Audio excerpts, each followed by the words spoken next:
Hello, everybody. We are live on this Wednesday evening. I hope you are well. I hope that you've been enjoying some of the nice weather and getting out and about and making the most of it, getting out on those runs. I was managed to get out this morning, so a nice run in the park. We're just going to do our normal and give it a few seconds for everything to load up and for anyone who wants to join us for this Q&A session to join us. But yeah, so if you're joining us now, drop a comment in, let me know where you're joining us from. Have you got out today? Have you enjoyed some of this weather? As I say, I was out in the park this morning doing my sort of 20% session, what I call 20% session. So that's my sort of speed work session. And if you're not sure what I mean by 20% compared to the 80%, it's worth checking out our webinar that we did on heart rate training. I know this is a really, really popular concept. Good evening, Alan. But yeah, so I got that session done this morning. And just while we're letting people join up, I would say what's great at the moment, and let me know if you're feeling the same, guys. I'm seeing so many more runners than I used to. You know, I think this sort of lockdown period has really encouraged people in running. So if you're someone who's new to running, or you've sort of increased your running or developed your running during the lockdown time, it's brilliant to see you out there. My encouragement, as I was running today, I was thinking, I hope this stays, I hope this remains, because it's brilliant to see everybody out there enjoying their running. So I think, you know, particularly here at the running community, we're very much a for all. You know, we're all out there doing our running and making the most of it. So if you're new to running, keep going, because I promise you it only gets better. So what we'll do, guys, is we'll dive into the content that we're going to be talking about, and that's going to be on our foot and ankle. So we did a webinar last week where, hi Terry, thanks for joining us from South Wales. Good to see you. We did a webinar last week where we talked about some of the conditions of the foot and ankle. So if you haven't seen that, perhaps after this, drop back and watch that. We talked about your plantar fasciitis, your Achilles tendonitis, perineal dysfunction, amongst other things. Shin splints came up, ankle sprains. All that kind of stuff was discussed. So what I wanted to do today, and as I say, the concept that we like to do is to do a webinar, give you some information. As you say, what we like to do here at the running community is give you as much information as we can to help your running. But then what I want to do is follow up to that webinar and give you guys a chance to ask any questions. And during this time, I'll put a few practical points in, you know, a few tests that we can be doing. So what I want to be doing this evening is going through, hi Julie, good to see you, is going through some tests around how we can check for our flexibility around the foot and ankle, how we can check our strength around the ankle, and also how we can check for our proprioception. So I'm going to dive into that now. And as I say, these sessions, I want to be as interactive as possible. So keep dropping your comments in. As you say, hi Wendy, it's great to see you guys dropping in. So please do drop the comments in, and any questions you have related to the foot and ankle, drop those one in, and I will make sure that I answer those as we go through today, guys. But let's get going. Let's get interactive. Well, this is the things that I want you to be doing, and I'm going to keep this nice and simple today. But the thing we spoke about in the webinar is this concept of dorsiflexion. So let me show you what I mean by dorsiflexion. So again, there's going to be a lot of looking at my feet today, guys, so apologies for that. But dorsiflexion is the amount of movement that we have of our knee over our toe. And for me, this is probably about the most vital movement for runners. Something I spoke about was the fact that we need to be good runners. We need a good foundation, and we need to have that ability to create that maximal amount of movement on those strong foundations. So if there's one test that I think that we can be doing and really assessing, first and foremost, it's this one. So how do we do that? Hi, Mark, hope you're well. So how do we assess our flexibility at the ankle, or this movement of dorsiflexion, and how do we collect some objective data? Well, what you can do is you can find something like a wall or a straight edge, and we call this a knee to wall test. Now, what we want to do, and again, if you're at home watching this, guys, have a go, find a wall, move yourself up to it, place your toe right against the wall. Now, the key for this test is that the heel remains super glued to the floor. Now, what we want to do is take our knee so it touches that wall, okay? We should find that we can do that without lifting the heel. Now, the objective of this test is to then slide the toes a little bit further back and repeat. Can we still do that? Is that something that we can do?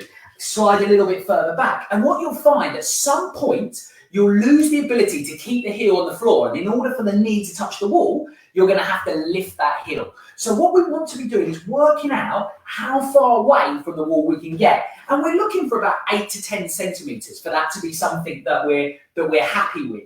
And again, you know, one of the things that I'm also very conscious of, guys, is to be comparing both sides. So don't just check one side, check both sides. And again, let me know, how do you find that? You should be feeling that pulling through the lower leg. So as I go through this here, I'll be feeling that stretching in order to keep my heel in this area here. And so that's one test that we can be doing for the knee to wall test. And again, what we want to do is repeat on the other side. Now, you know, one thing that I like to do is almost give you live examples, and I've spoken about this before, but if we look at myself, I'm quite happy coming to here. I'm quite happy, probably just about pushing it there. So if I go a little bit closer, that's my maximum. So what I would then look to do is bring the left foot into the same level. Take that away. Can I achieve that dorsiflexion? Hopefully you can see there, guys, that there's quite a big difference. So this is something I know about myself and I'm actively working on, but I'm inhibited at that left ankle. So that's absolutely vital for me to be improving, because funny enough, if I get some of my problems, and this can be related to my hips, I can get hip issues, lower back issues, but it's always on my left-hand side. And I know that fundamentally that's because I've got this poor foundation on that left-hand side that I'm improving on. So that's a big weakness for me there. So if you're finding that one side to the other, you're feeling restricted and feeling tighter, definitely something I would be addressing, even if you're not getting foot and ankle pain, but you're getting pain further up what we call the kinetic chain, something we want to address. Now, a second wall to test, guys, a knee to wall that we can get you doing, okay? So a similar way, but what we're doing now is we're placing the foot up against the wall, knee up against the wall. Now, what we're actually doing on this one is testing the other leg.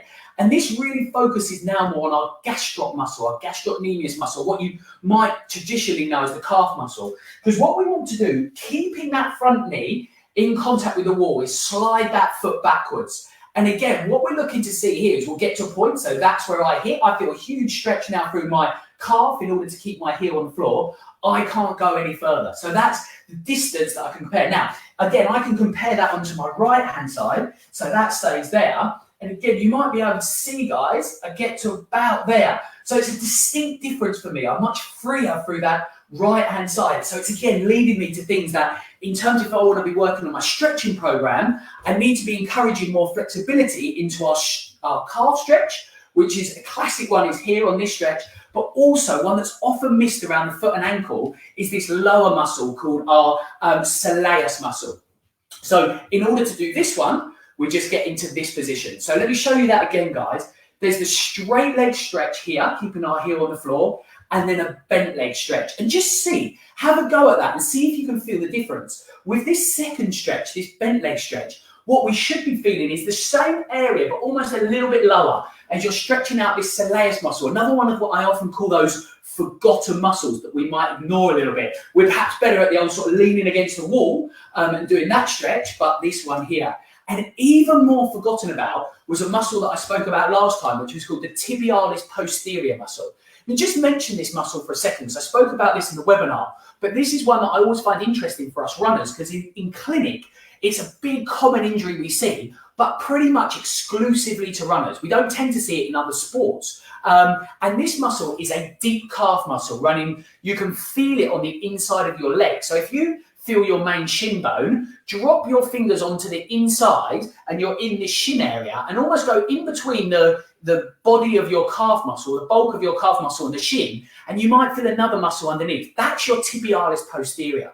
And that becomes particularly problematic for us runners. How does it present itself? Well, as I mentioned in the webinar, what it can do is that we can get the pain just running on the inside of our foot, around what's called our medial malleolus. So if you get any pain in and around there or further up the shin, and again, big contributor to that, elusive shin splints, that's a muscle that's problematic. Now, why has it become problematic? Well, one, because it's part of this calf complex. So as soon as we plant our foot, we get that force running up the leg.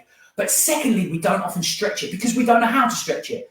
So what I want to do, guys, is to show you a stretch or how you can manipulate those last two stretches to catch that tibialis posterior. So again, have a go with me, guys. So what I want you to do is go back into this stretch, and then we're just going to bend, so you'll be feeling that calf stretch. Now, with the back foot, the leg that we're stretching, all I want you to do is pop that heel out. So let me show you that again. So at the moment, all my feet are straight, but then I just rotate my heel away. So my heel moves out to the left-hand side when I'm stretching my left leg.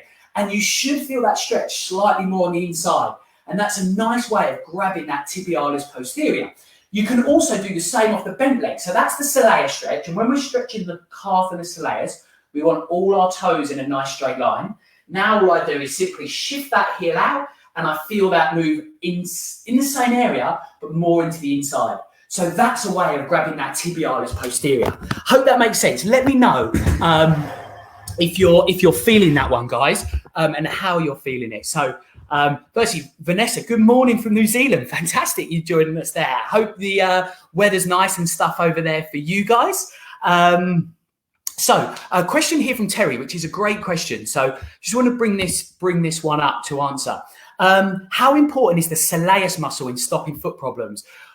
Very, very important to answer that one. So for anyone who's not familiar, you might be familiar with the term the calf muscle, but the calf really is a group of muscles. It's more a complex of muscles, and the two major muscles in the area are what's called the gastrocnemius and the soleus. So again, if I show you on my leg here, we have this kind of gastrocnemius muscle in here, but sitting beneath that and also using this Achilles tendon is what's called the soleus muscle. But I think it's a great question from Terry here, because we're so used to being familiar and understanding the feeling of the calf muscle that the soleus muscle becomes forgotten. And we know as runners that we create a lot of impact force. That is one of the downsides of running. And as you know, guys, if you see my stuff, I'm not here saying that running is, something we shouldn't be doing or really bad for us, but we know that we do create a lot of impact force. Now, the first thing to absorb that is that sort of calf complex. So it might be, I see a lot of people that say, I just can't get over my calf issues.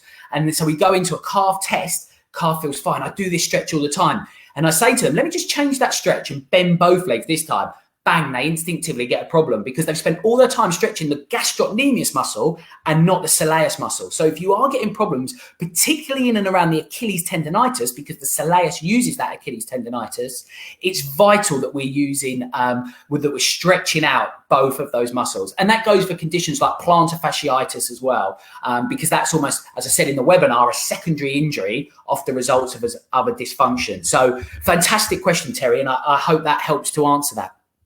So that's going through how we work with the flexibility. When we then move on to talk about the strength, so how we know as runners, again, a great point just on that soleus, just before I move on, Wendy's just put in here. So the soleus is sort of from transitioning to barefoot shoes. So again, that is something that can definitely happen. And barefoot shoes is almost a webinar in itself. And there's been some great books around this and stuff. But what we know about that is that we're going to have almost a retraining period as we move into sort of barefoot shoes or neutral shoes or natural running, whatever we want to term it. But we know that actually this shock absorption is going to happen even more. We're having to retrain ourselves to get used to that. So yes, and if the soleus is being forgotten, Wendy, that could definitely be the case. So thank you for dropping that point in, because that's a fantastic point. So with the flexibility, we can then move on to looking at the strength. So, and particular how we isolating some of this strength of the foot and ankle. Well, there's two concepts that I want to talk about. There's outright strength, and then there's what we term proprioception. And I'm going to sort of mention both of those again.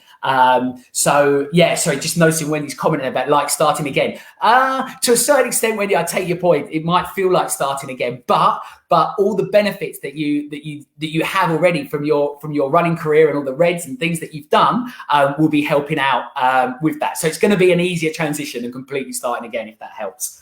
So the strength, yeah. Well, one thing I like to do for the strength, guys, and I think one of the fundamental exercises for runners is what I term a calf raise or a single leg calf raise, because it's such an important movement for us runners. It's how we propel ourselves forward. So I think it makes sense in a simplistic form that if I can be strong in this movement, it's going to help my running. In the same way, if I can be strong in a single leg squat movement, because when I plant my foot, I load into a single leg squat, I then come up into a single leg calf raise to propel myself forwards. So in its simplest form, I think if we can get good and strong at these two movements, that's really helpful for us. So how do we do a single leg calf raise? Well, again, have a go with me, guys. If you're at home, grab yourself a bit of space, find a wall that you can hold on to. And what you want to do is just hook one leg behind the other. Now, you can hold on to the wall to start, or you can aim to not hold on to the wall. But all we're looking to do is bring ourselves up onto the toes and just try and hold for about 3 seconds and come down.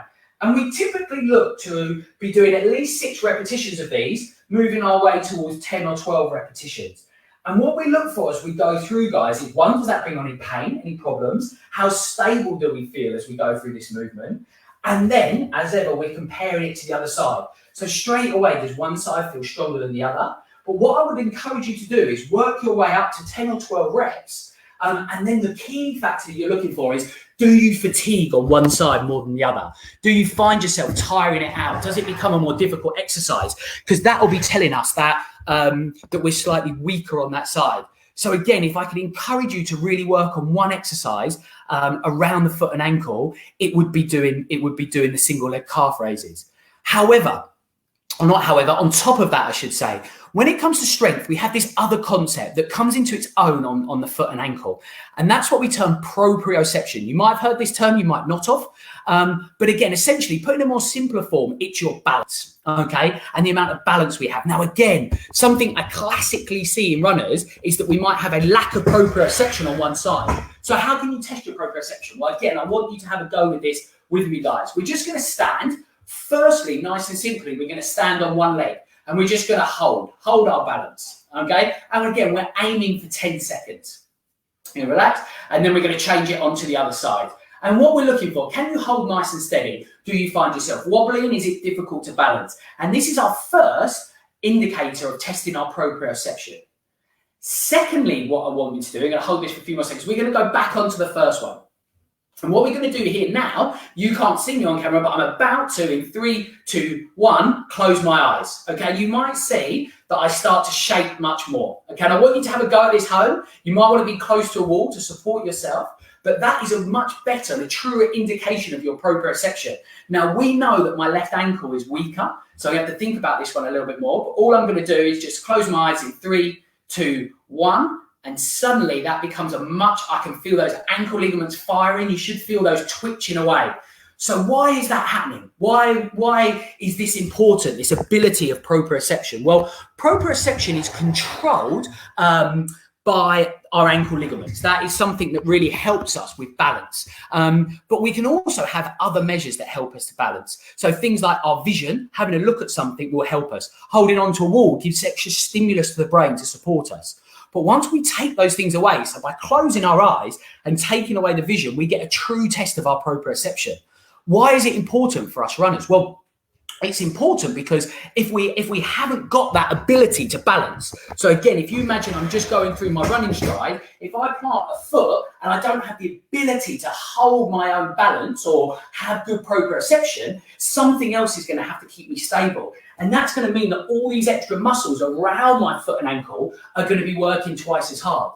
Whereas if I can really work on those ligaments to get those nice and strong, what I'm then doing is meaning that those other muscles can worry about the job that they're designed to do, which is to move me forwards. My ligaments are designed to balance me. My muscles are designed to be driving me forwards. That's what I want them doing. I don't want them worrying about balancing me, because then they become overworked and much more susceptible to injury. Does that make sense, guys? And again, why a lot of time when I'm working with runners, no matter where their injury is, I find it a really important test to have a look at.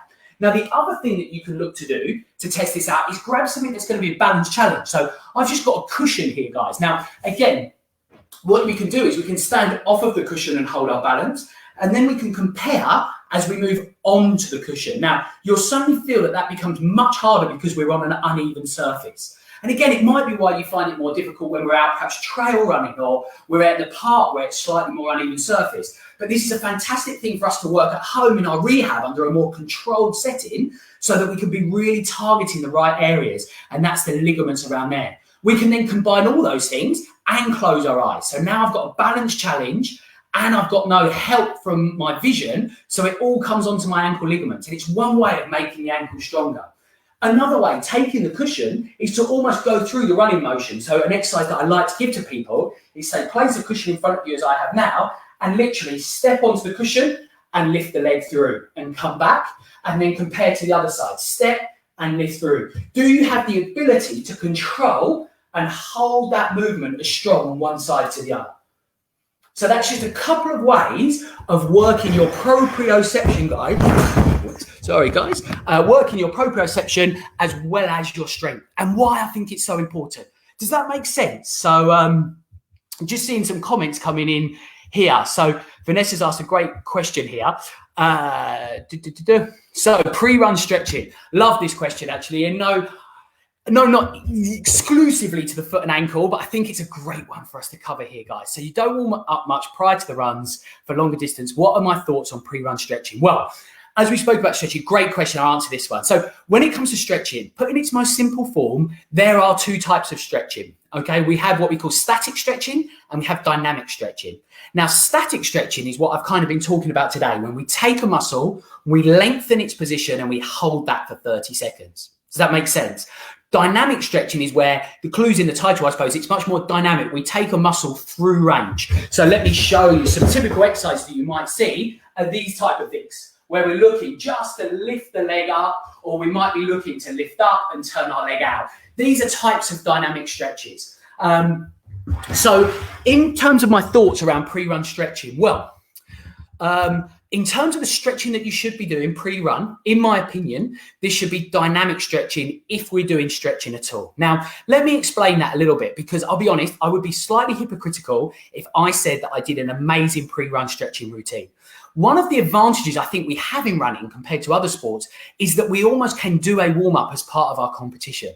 So if I was talking to a group of footballers right now, or a group of tennis players, my advice would be totally different. The reason for that is they might have to have an explosive phase as soon as they start. The referee might blow the whistle and they have to sprint. Therefore, they have to make sure they've gone through a vigorous dynamic stretching warm-up in order to be ready for those demands.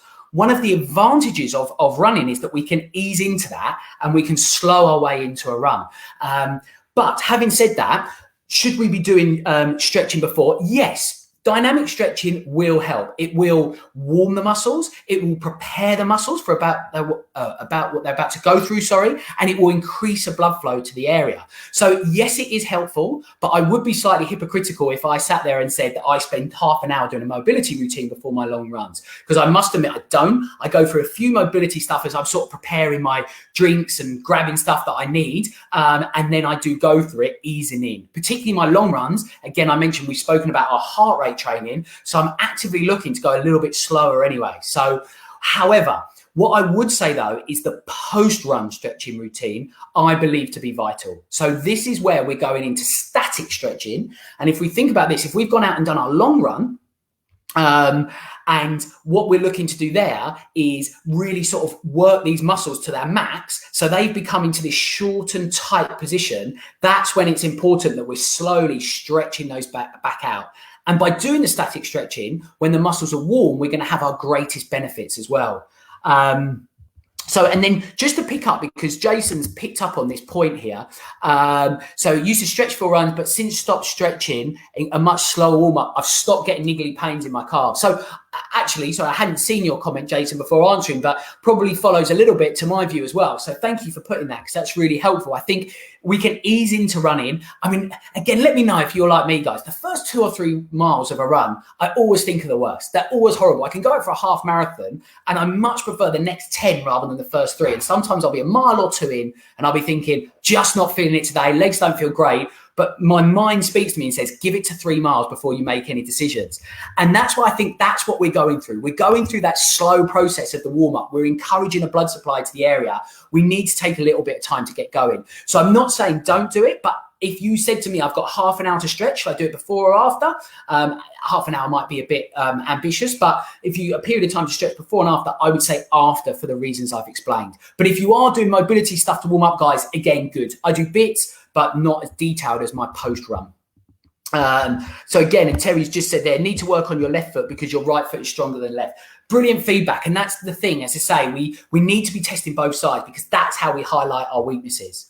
So I hope that's helped, guys, going through that. So as a quick kind of recap summary, the things that we talked about now, if you haven't seen the webinar on the foot and ankle, check out the running community page, the previous webinars, because it's on them. We talk in more detail about how these conditions might present themselves. But what I wanted to do is give you some practical tips today of how to check out your flexibility, how to check out your strength, and how to check out your proprioception.